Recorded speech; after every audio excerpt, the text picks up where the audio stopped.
You have an individual call that you're to steward. Like you are called to influence your world.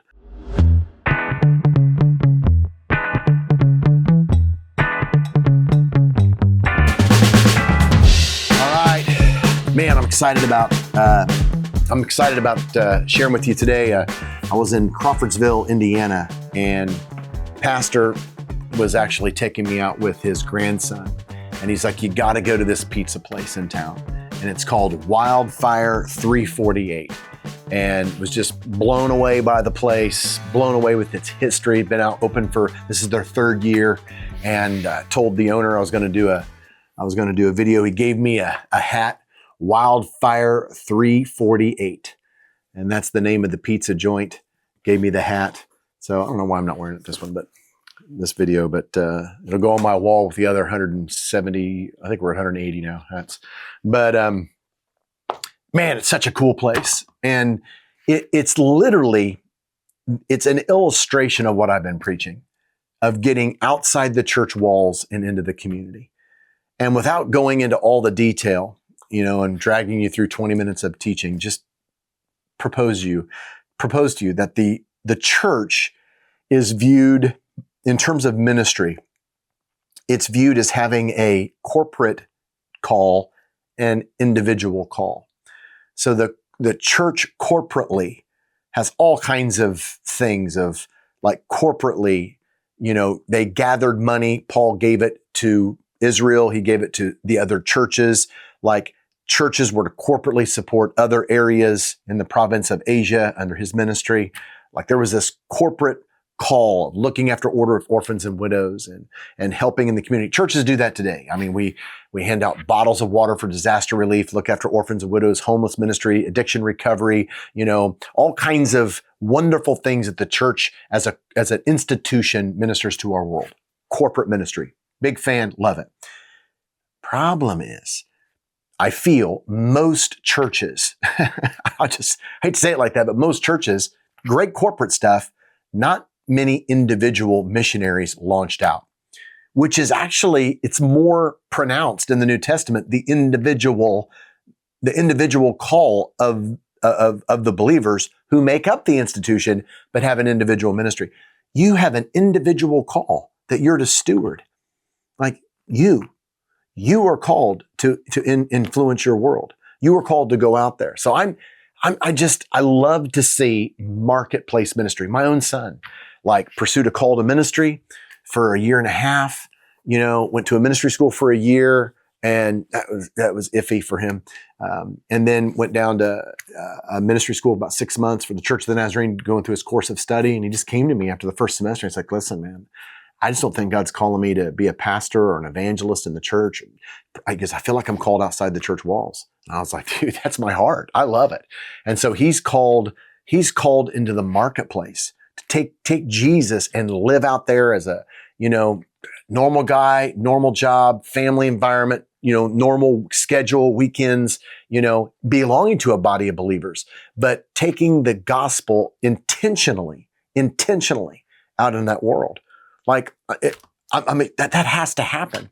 In fact, I've got I'm a Nazarene, in case you don't know that. I belong to the Church of the Nazarene. I'm ordained underneath that denomination. Love it. I love our tribe. And I, because of the way we structure our ordination and our calling as ministers like me, I have a membership like every other person does, a Nazarene, meaning that I'm coming under authority. I'm under authority. And so I have my membership at a church. But where I live here in Lebanon, Tennessee, we have Nazarene churches here, but we have a city ministry where all the churches come together. And it's an expression of individuals from the churches ministering in their community. And my brother-in-law and his wife, my wife's sister, Chad and Brooke. Chad and I went to college together, and Brooke, it's like a little sister to me.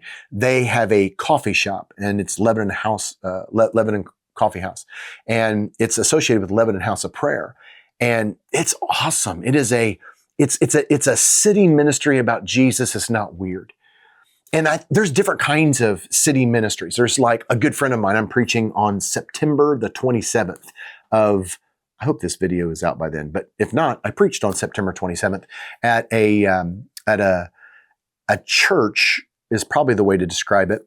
That's it's called Open Table. It's called Open Table, and it's a church in a game shop, a game room. It's so cool. And I'm preaching there. I'm going, they run about 60. Most of the people there are not believers. They're being discipled. And it's, by a guy who's an ordained elder, and they're associated with another church in town, but they travel from game shop to game shop. It's just awesome. Like, I have another friend of mine. He's actually pastoring. He pastored then, but he pastored in Big Spring, Texas, but he's living in Illinois now, in Urbana, Illinois. But he had a city ministry with a disc golf club called Disc and Disciples. Had me come in, I preached, did a tournament there. They gave me a bag and got to share the gospel. These guys are taking these groups, I love it. They're taking the gospel out into the world that's not, they're associated with the church. They're under the covering of a church. It's important to be a part of a church, to be discipled, a part of a body of believers, but to be launched out and have these like ministries out in the community. Dude, I'm meeting so many people in this season of life, in this season of history, that feel called, feel a legitimate full-time call to ministry, not within the church, but outside the church. If you have a call, you need to consider that. You need to go back to the Holy Spirit. Say, Father, I feel called to ministry. If it's a pastor, we need him. If it's an evangelist traveling itinerary like me, we need him. Missionary in the country, now the country, we need it. Whatever it is, okay? You have a call to ministry, love it. But your call to ministry may be out there, more apostolic, missional kind of ministry. It's just fantastic. So, but I want to show this to you. I don't want to keep this video forever, but we've got some pictures up here. And then I want to go through a little bit of this passage that just kind of I think this is an illustration of Matthew chapter 9, verses 35 through 38. And this is a video that I took. So excuse me if the video is not the best video quality. That's Leland's lane. But check this out. Here's the video. And again, we probably will have had pictures that are floating up as I'm talking about some of this, but maybe wherever Leland puts the pictures, I got different pictures of inside the restaurant. But here's a little video that I took.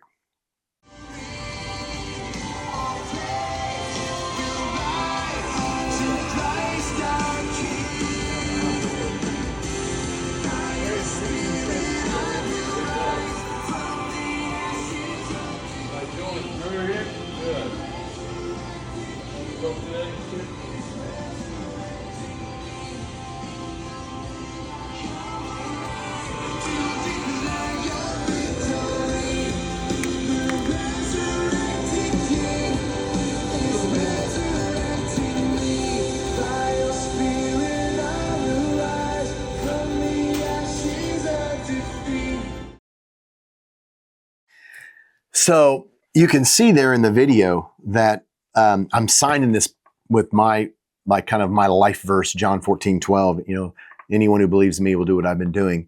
But they've got this tile that it said, please feel free to write your favorite Bible verse on a ceiling tile. We love to be surrounded by his word. And they take these ceiling tiles, and I think I show a picture of it. It'll be one of the pictures. They got all these verses up on the ceiling.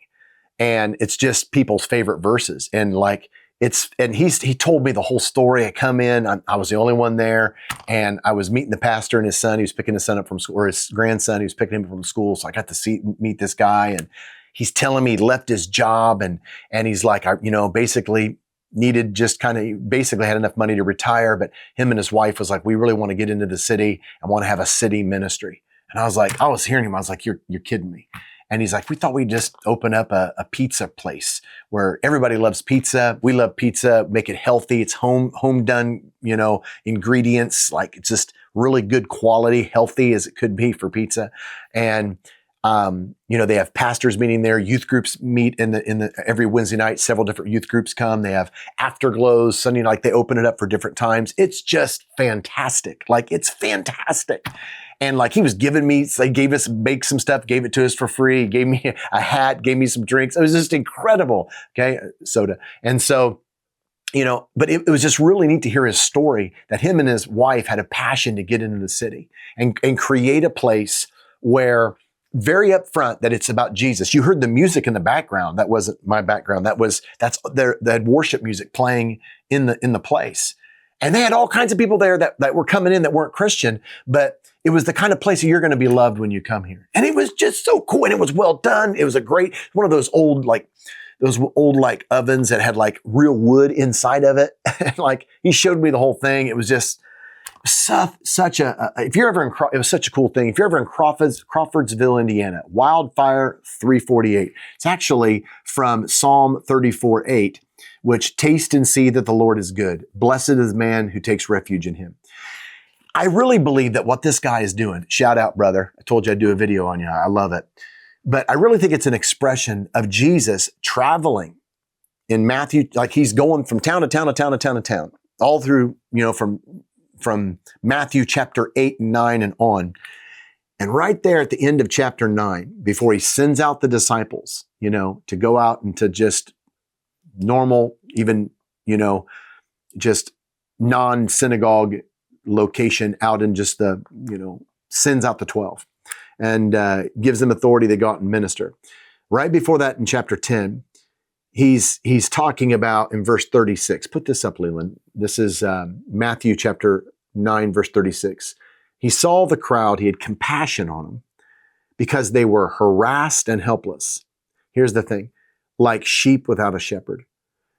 So much of the world they weren't raised in the environment that you and I were raised in. Well, I wasn't raised in a great environment, but like they don't have Christian parents. They don't have good, solid foundation. Like dad's not there, mom's not there, or maybe they're there, but it's a toxic environment. Just people grow up in very difficult areas and they learn bad habits. They learn just ungodliness from generational things.